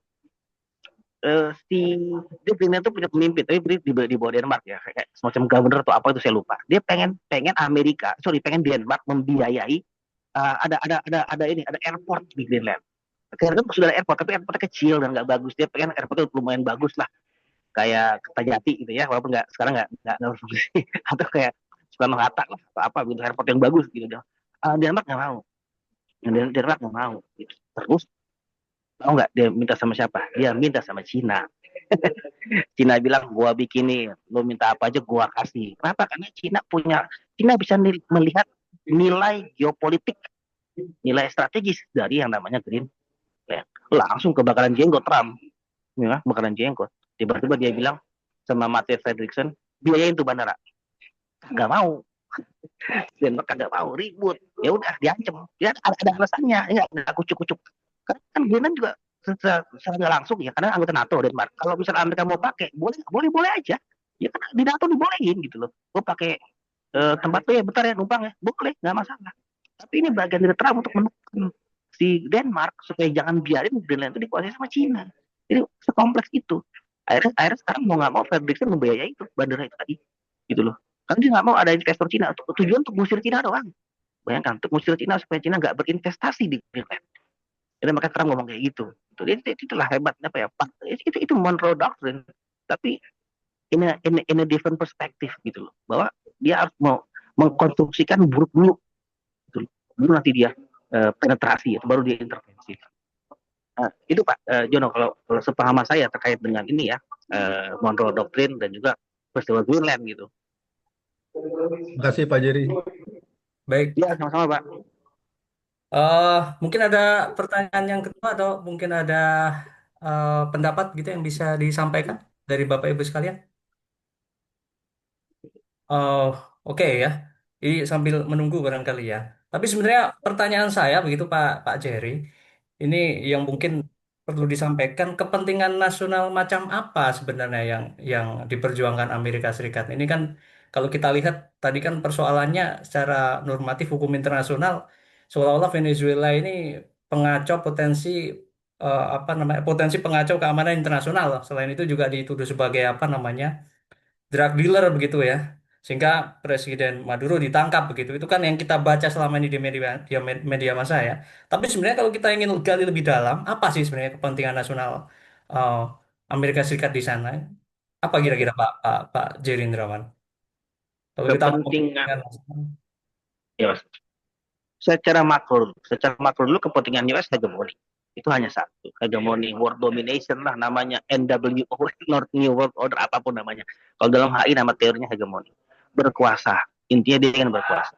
Sama seperti rezim Cikeas, rezim Solo, kan dia berkuasa gitu. Saya titip ya, daerah ini, daerah itu, artinya supaya dimenangin calon gua, supaya terus berkuasa gitu. Semua orang power tends to corrupt, absolute power corrupts absolutely, ya, Lord Acton pasti begitu.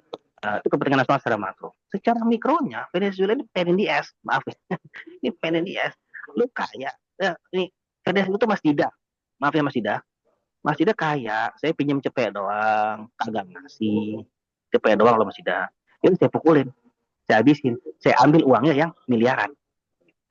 Ya. Kepentingan mikronya itu supaya Venezuela itu nggak ganggu. Ya tadi saya kasih analogi, kelasnya ada satu orang berisik 30, 29 lainnya diam, ya satu tuh saya usir karena dia mengganggu.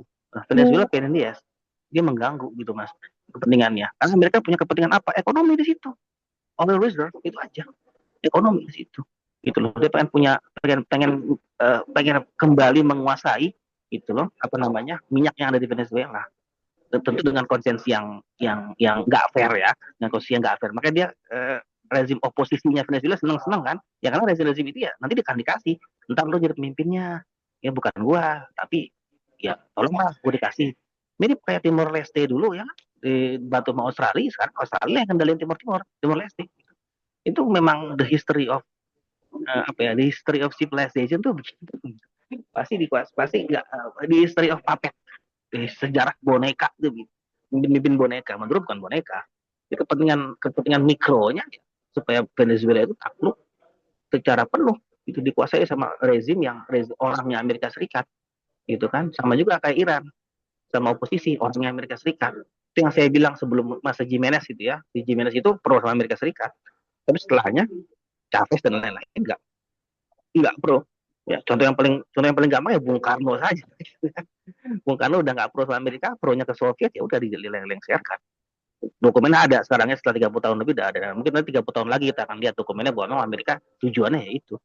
Mas Ida mungkin tahu ya Mas Ida atau Mas Hasan, ada buku John Perkins dulu, buku lama ya Mas Ida ya. John Perkins Confession of an Economic Hitman. Bagus sekali bukunya. Iya, pernah dengar ya. Pernah dengar ya Mas Ida dan Mas Hasan juga. Nah, itu menceritakan tentang itu. Sayangnya nggak ada lagi. Mungkin Mas Ida bisa buat kali ya. Nanti kita nulis bareng gitu, alumni kayak dulu kan kita pernah nulis bareng buku ya, cuman saya nggak ada kelanjutannya tuh. Masih kita nulis bareng lah harusnya. Ya mungkin Confession of Donald Trump gitu atau apalah gitu kita buat gitu Mas Ida ya. Seru nih gitu ya Mas Ida. Nanti kalau soal dana gampang Mas Ida, tinggal bikin proposal aja, kita kirim ke SPPG terdekat Mas Ida. Baik, Itu Mas. baik Pak Jerry ya. Oke, silakan teman-teman Bapak Ibu sekalian peserta diskusi ada yang ingin menyampaikan pendapat, argumentasi atau pertanyaan terkait dengan tema kita hari ini. Ini ada, saya kira ada lumayan ini ada 24 peserta ya total ya. Nah, kalau bicara tentang apa namanya kepentingan nasional, Pak Jerry, tapi kan kalau kita lihat kan apa namanya perilaku politik luar negeri Amerika Serikat hari ini kan agak bikin dar dedor begitu ya, dak dikduk ya. Setelah berurusan dengan mana namanya Venezuela, tiba-tiba ada statement ke Kuba, statement ke Kolombia, kemudian yang terbaru adalah Iran. Nah, ini pertanyaan saya sebenarnya, lalu tatanan global macam apa sebenarnya yang diinginkan Amerika Serikat melalui Trump ini?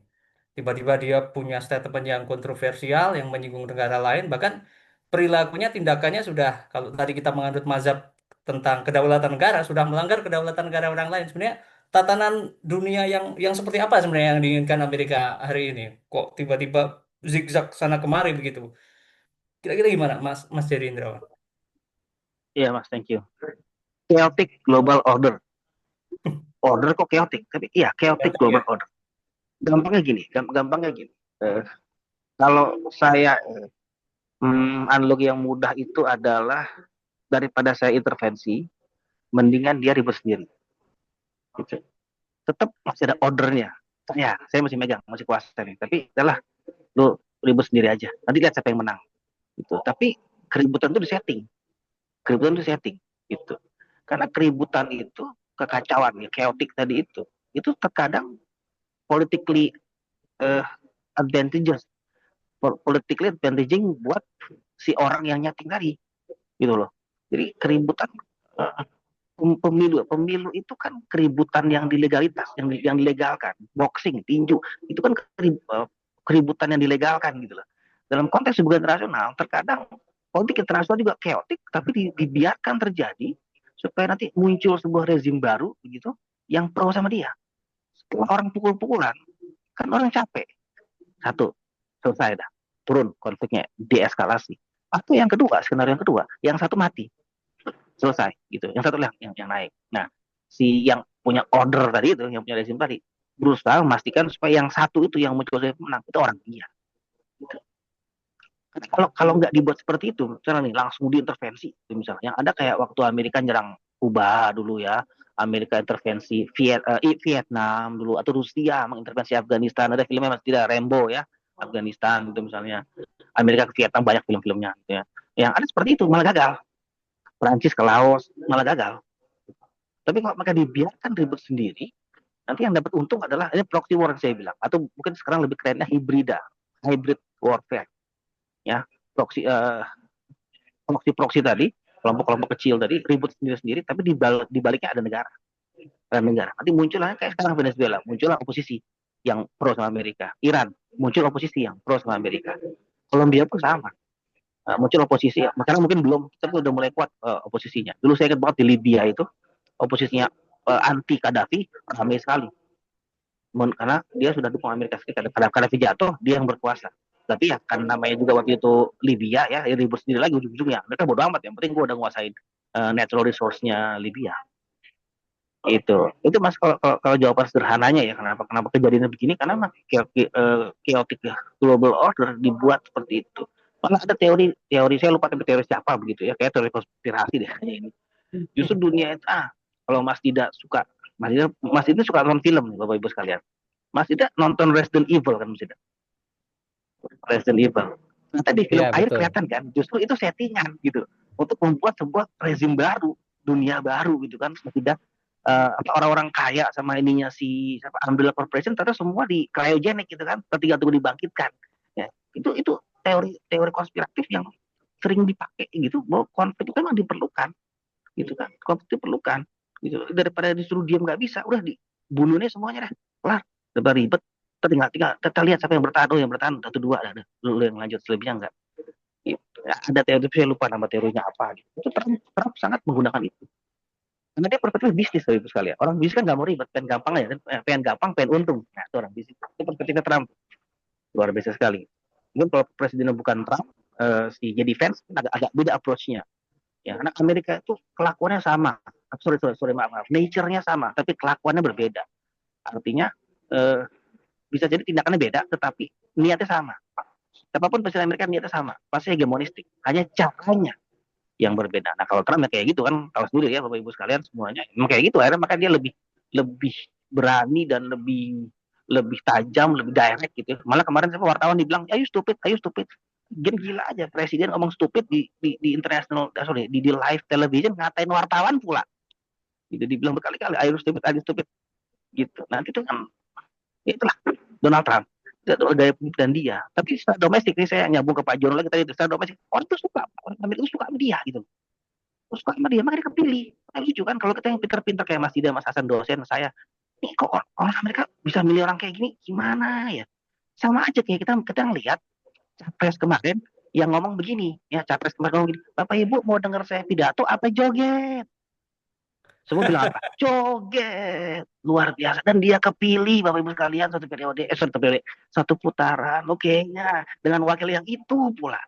Aneh kan buat kita kan konsumsi pikir macam-macam itu. Tapi itu yang terjadi. Makanya kalau kita lihat Trump kayak gini, di Amerika disukai dia. Makanya dia menang. Bayangin, seorang yang pemikiran hebat macam Kamala Harris kalah. Kamala Harris pinternya luar biasa, gak ketulungan pinternya Kamala Harris. Tapi ya kelemahan dia perempuan satu, kedua dia keturunan. Itu aja. Agak susah gitu. Lawan Trump pula yang sangat seksi, sudah kelar deh hidupnya. Kalau lawan jadi fans masih mending lah. Gitu. Ya itu Kamala Harris. Oke, itu Mas Hasan. Ya, ini ada chat dari Pak Mustafa DPC Gresik. Ini kalau Amerika Serikat ini muncul sebagai pemain tunggal dunia, ini harusnya ada kelompok tandingan seperti NATO versus Warsawa. Apa mungkin era dunia seperti sekarang ini lahir blok dunia baru, Pak Jer? Wah. Ya, Mas, ada. Tapi saya pernah saya skenariokan tahun di Paramedina tuh. Waktu saya masih ngajar di Paramedina tahun 2018 kalau nggak salah. Saya pernah skenariokan itu. Judulnya Amerika versus the rest of the world. Oh, nggak kurang, sorry. US versus the rise of the rest of the world. Artinya kebangkitan dari sisa dunia. Dunia udah muak liatnya orang. Udah ya, kita gabung yuk, kita lawan dia. Analogi yang sederhana adalah ketika semua elemen di Indonesia bersatu melawan Pak Harto. Seperti itu. Itu contoh analogi sederhana. Bisa saja, Pak. Bisa saja. Tetapi rise of the rest of the world itu harus ada pionirnya. Kan rest of the world, sisa dunia. Itu kan kualitatif ya.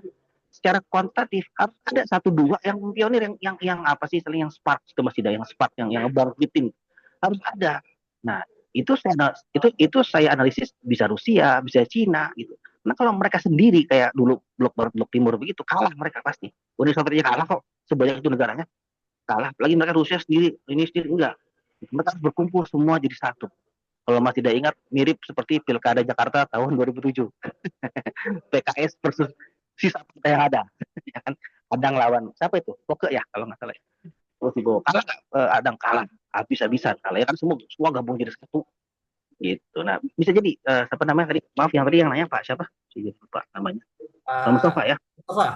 Nah, Pak Mustafa bisa aja Pak seperti itu. Cuman siapa nih yang nyepark nih, yang nyepark tuh Pak, yang menspark ini gitu. Rusia sama Cina berani nggak melakukan itu?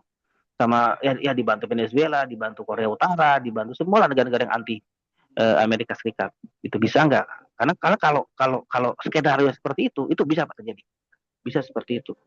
US versus the rest of the world. Gitu ya. Ini skenario kualitatif ya. Karena secara kuantitatif belum dihitung itu bisa apa enggak hal yang terjadi gitu.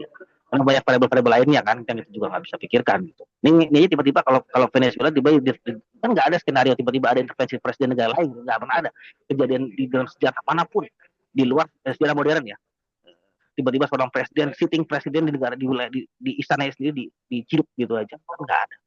Baru sekarang, jadi kita nggak tahu juga. Dan ketika sisa dunia merumuskan caranya, Amerika semakin pintar mempelajari itu. Gitu ya. Jangan-jangan ngapain nih? Jangan lupa CIA itu adalah organisasi intelijen paling efektif di dunia. Dibantu oleh, CIA adalah organisasi intelijen nomor 2 paling efektif di dunia, dibantu oleh Mossad. Kalau Mossad kepentingannya urusan dia sendiri, urusan tadi kita nggak usah takut sama Israel sebetulnya. Takut sama Amerika. Tapi Amerika belajar sama Israel, itu yang jadi masalah. Baik, Gitu Mas. baik. Ada lagi mungkin kita masih punya waktu kurang lebih 15 menit. Saya mau sedikit itu Kang Hasan. Ya, silakan Mas Dida. Baik.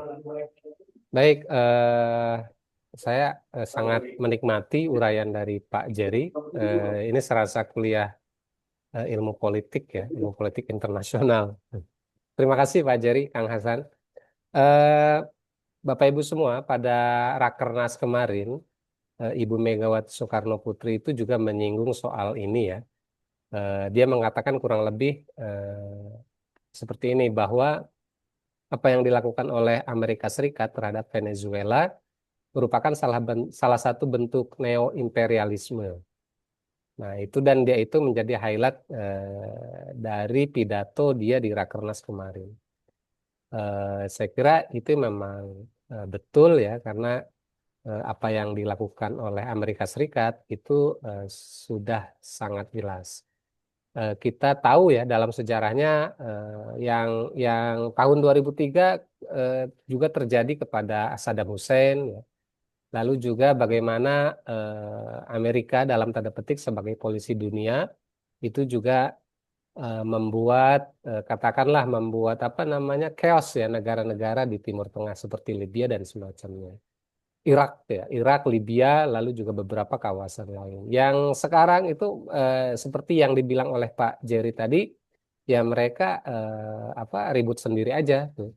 Nah, pertanyaan saya sebenarnya sederhana Pak Jerry ya. Ini lalu nasib dari Maduro ini seperti apa ke depan? Apakah sudah selesai seperti apa yang terjadi pada Saddam Hussein?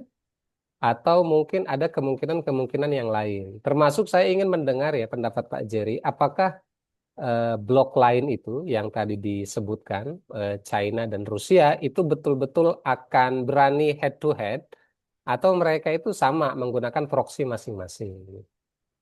Itu saja sih Pak Jerry. Terima kasih ya Kang Hasan atas waktunya.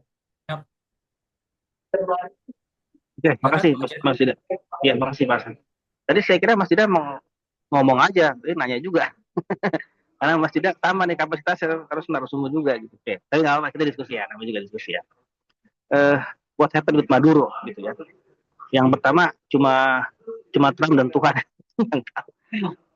Trump dan penasihat-penasihatnya. Karena Trump sangat percaya sama penasihat-penasihatnya. Gitu loh. Ya, mirip nih dengan presiden kita nih.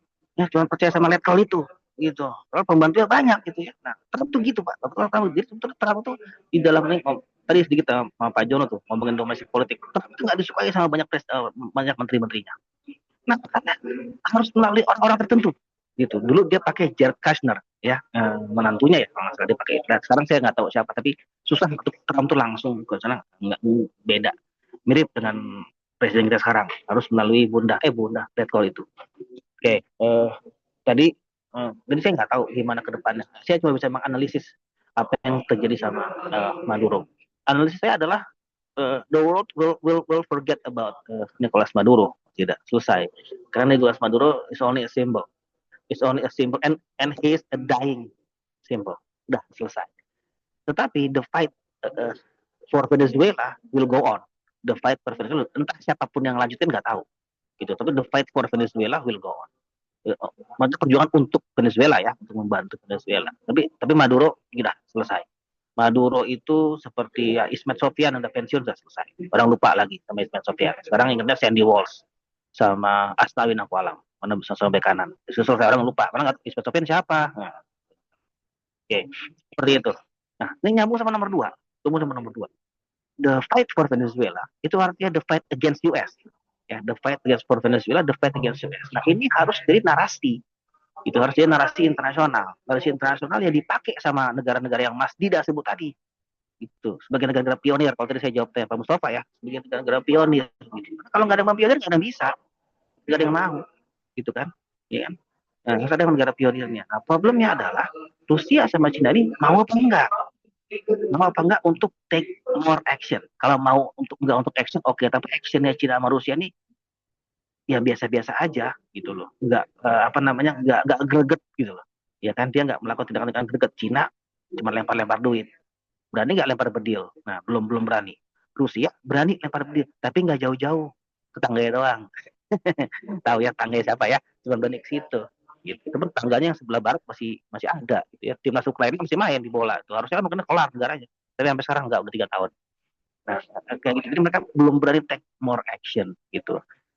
Kemungkinan besar yang bisa dilakukan sama negara-negara tadi ya itu mas main konstruktivis. Itu doang masih dah main konstruktivis. Jadi memang bener-bener permainan perang pikiran lah. Sekarang tuh perang pikiran di medsos lah, di media lah gitu.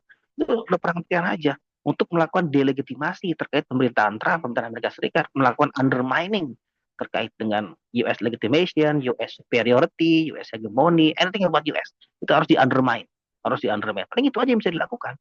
Ya perang hibrida lagi, ujungnya perang hybrid warfare lagi, menggunakan teknologi informasi. Karena Cina sama Rusia belum berani untuk menggunakan elemen penting, yaitu elemen bedil itu, elemen bedilnya itu dia belum bisa pakai. Military aspect dia belum berani untuk menggunakan secara penuh. Ya, gitu. Kalau Amerika berani. Amerika berani, malah dia show of force kan ditunjukin nih. Ya, berani apa enggak? Ya, siapa yang berani sama saya? Dia taruh situ. Ini belum ada head to head gitu kayak main bola ya masih itu kan. Belum berani. Masih takut gitu loh. Masih lempar batu sebiji tangan mereka. Walaupun argumen itu ada. Nah, karena kalau mereka betul-betul berani masih tidak, yang ada malah perang dunia ketiga. Gitu. Lo jual gue beli. Besok udah kan mas diskusi kayak gini. Dunia udah kayak Fallout. Nonton nggak masih film Fallout itu yang di Amazon Prime ini? Enggak. Film belum nonton ya, nanti nonton itu film tentang The End of the World gitu ya, tentang perang nuklir gitu. Karena Rusia sama Amerika kototan. Akhirnya yang satu nembak satu, lu nembak duluan, gue tembak lagi. Ya udah, akhirnya mati semua, gak ada yang selamat. Yang selamat cuma John Connor, mas, Terminator. Ya kan John Connor. Oke mas tidak, ya, itu paling analisis Anabel dari saya, analisis Gembel. Oke. Pak Jari Indrawan ya. Ini mungkin satu pertanyaan ya dari saya untuk barangkali sebagai penutup ya dalam diskusi ini. Kalau kita bercermin dalam politik dalam negeri ya, politik domestik ya di tengah situasi dunia yang tadi kata Pak Jerry chaotic orders begitu ya. yang tidak bisa diprediksi, apalagi kita baru saja masuk sebagai anggota BRICS atau negara mitra BRICS begitu. Saya kurang begitu paham ya. Ya.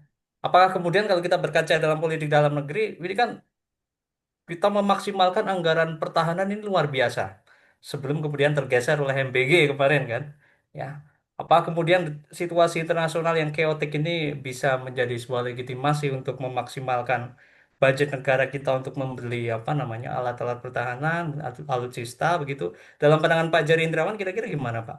Apakah memang disiapkan untuk merespon situasi dunia yang keotik ini sehingga kalau kita lihat kan memang kemarin anggaran pertahanan ini kan luar biasa ya. Apakah memang itu oke-oke saja atau bagaimana menurut Pak Jerry Indrawan kira-kira? Baik, Mas Hassan, terima kasih. Ini pertanyaan Pamungkas paling pas sama kalian saya Mas Ida. Justru kalian saya ini security and defense ya, bukan HI sebetulnya. Tapi kan security defense yang bagian dari situ. Jadi saya mohon izin minta waktu 2 jam lagi Mas Ida untuk menjelaskan pertanyaan dari Mas moderator. Karena udah kayak kuliah sendiri. Nah, bingung jawabnya kalau singkat gimana Mas Hasan? Tinggal 8 menit. Gimana jawab singkatnya? Oke. Tapi itu good question, bagus ya kalau dikaitkan sama konteks domestik gitu ya. Eh, Anggaran pertahanan selalu naik, tapi bukan karena pembelian alutsista, karena bayar gaji pegawai. Oh, Jadi 60% dari anggaran pertahanan itu untuk biaya pegawai, tidak untuk operasional, gitu ya, untuk makannya TNI dan lain-lain lah, untuk kan tentara baju bagus tuh di laundry kan mahal, bayar itu, gitu. Mohon maaf kalau ada tentara. Seperti itu, gitu. Bukan buat alutsista. Gitu ya, alutsista minim saja 40%. Itu kenaikan dari situ. Eh, Kalau ini digunakan isunya sebagai itu bisa jadi Mas, bisa jadi. Saya malah kepikiran. Makasih Mas Hasan. Ini jadi diskursus bagus nih buat saya dan teman-teman kita diskusi. Bisa jadi, Mas Hasan. Tetapi sayangnya ijo ya, ijo di kita itu saya sebut ijo saja gitu ya. Bukan Persebaya Mas Ida. Karena yang megang itu kan 3 huruf itu kan ijo. Sayangnya ijo ini punya presiden yang ijo juga, dan presidennya sudah ke sipil-sipilan ya, Pak Prabowo udah ke sipil-sipilan. Pak Prabowo itu even dia military tapi dia nggak taking into account military budget, nggak gitu pusingin karena Pak Prabowo ini sekarang malah Pak Prabowo itu udah tentara deh kayaknya, udah sipil banget. Kenapa? Karena program-programnya sipil semua, sipil semua. Kita kan menantikan adanya breakthrough nih, kalau ini di dunia saya Mas Hasan, Mas Ida, di dunia militer dan pertahanan ya, Unhan dan teman-teman kayak saya lainnya gitu. Kita nunggu nih setelah dia menang, dia mau bikin apa? Tidak ada, sama aja. Ya paling cuma beli pesawat, beli apa. Ya itu Jokowi juga lakukan. Gitu ya. Ya nggak, breakthrough-nya nggak ada. Paling ngebrak meja itu ya, yang dulu di PBB itu gitu doang, paling gebrak podium. Kita dukung, nggak, tapi nggak ada yang betul-betul breakthrough yang bener-bener nampol lah gitu terkait bidang pertahanan keamanan, nggak ada sama sekali. Jadi kalau emang isu ini digunakan bisa jadi Mas, bisa jadi oleh beberapa jenderal-jenderal atau beberapa kelompok hijau tadi bisa juga. Tapi saya yakin akan mentok di Letkol. Akan mentok di Letkol. Bukan akan nyampe ke Prabowo, akan mentok di Letkol. Kenapa? Karena isu itu bukan isu populis. Nah, sekarang setelah tadi saya jadi ahli pertahanan, sekarang saya jadi ahli politik. Karena jurusannya politik di UPN. Itu bukan isu populis. Ya, kalau Prabowo asesi begitu, artinya ada di demo masyarakat. Lu apa pada naik harga susah, malah beli senjata ya. Itu bahasa kasar seperti itu. Kayaknya enggak gitu. Karena Pak Prabowo pasti ngeliat dari aspek populisme tadi itu, isu populis. Even isu ini bisa dipakai gitu. Ini bisa dipakai. Dan buat orang-orang kayak saya seru nih, karena kita sering diskusi soal beginian nih, bisa nih. Makanya saya makasih Mas moderator, Mas Hasan udah ngelempar isu ini. Saya mau lempar lagi nanti ke anak-anak diskusi di kelas itu. Jangan-jangan bisa dipakai. Karena ada kuliah namanya politik pertahanan dan keamanan. Nggak cuma ngomong pertahanan keamanan, tapi ngomong politiknya.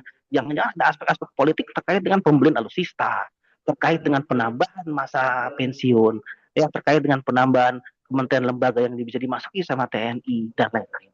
Itu pasti ada aspek politiknya. Ini sangat menarik untuk diskusikan. Jadi, kalau menurut saya sih sederhananya enggak, karena akan mentok di Bunda tadi ya, di Letkol tadi ya, akan mentok di Letkol tadi, dan ini bukan kebijakan populis, dan Prabowo pasti, Pak Presiden pasti enggak akan. Di tengah banyak bencana, tadi Mas bilang Kudus banjir ya, kita juga di Banten banjir. Tiba-tiba kita beli radar jamming, ngapain? Kita beli lagi kapal korvet yang ada dicekor Prabowo. kayaknya kecil sekali, Mas Hasan, untuk diterapkan, diimplementasikan di level domestik. Tapi akan sangat besar manfaatnya kalau diterapkan di kelas saya, Mas. Nah, isu itu akan sangat besar manfaatnya. Thank you, Mas Hasan. Baik. Baik, terima kasih banyak Pak Jerry Indrawan ya. eh Saya kira itu pertanyaan pamungkas ya dari saya Pak Jerry Indrawan untuk mengakhiri diskusi ini. Kita masih punya waktu 4 menit sebenarnya ya. Tapi kira-kira apa yang bisa kita dapatkan dari diskusi ini dalam memahami dinamika politik Amerika Serikat dengan Venezuela ya, khususnya penculikan Presiden Maduro ya, yang dibawa ke Amerika Serikat. Pada dasarnya hukum internasional itu berbeda dengan politik internasional ya. Tadi disampaikan oleh Pak Jerry kalau hukum itu ya rigid, politik itu fluid, mengalir, cair begitu ya. Nah, dalam memahami ini tentu perspektif politik internasional harus agak dominan ya kita gunakan untuk memahami dinamika politik antar negara ini ya. Karena kalau digunakan perspektif hukum internasional juga banyak anomali di sana, berbenturan antara satu hukum dengan hukum yang lain ya. Tapi kalau kita gunakan perspektif politik ya memang paling pas ya. Latar belakangnya adalah kepentingan ekonomi, kepentingan nasional Amerika Serikat ya, yang tadi sudah dijelaskan oleh Pak Jari Indrawan ya. Ada kepentingan yang makro, ada kepentingan yang mikro. Ya yang makro ya sebagaimana yang dilakukan oleh Amerika Serikat selama ini ya, ingin menjadi negara hegemonik ya. Sementara yang mikro ada banyak sekali urusan ya, kepentingan ekonomi Amerika Serikat ya, urusannya dengan minyak, mineral dan lain sebagainya. Nah, saya kira itu diskusi kita hari ini, Bapak Ibu sekalian. Ya, saya sebagai moderator undur diri ya. Mohon maaf apabila ada hal-hal yang kurang berkenan. Mungkin bisa foto dulu atau Enggak, sudah tidak? langsung. Oke. Oke, Sudah ada sudah. rekamannya. Oh, sudah ada rekamannya. Oke Iya. ya. Baik, sudah ada rekamannya, Bapak Ibu sekalian ya. Saya kira kita akhiri dulu diskusi kita hari ini. Mohon maaf apabila ada hal-hal yang kurang berkenan. Sampai jumpa di diskusi eh, serial serial diskusi alumni ya mendatang. Saya Heri, billahi taufik walhidayah. Assalamualaikum warahmatullahi wabarakatuh.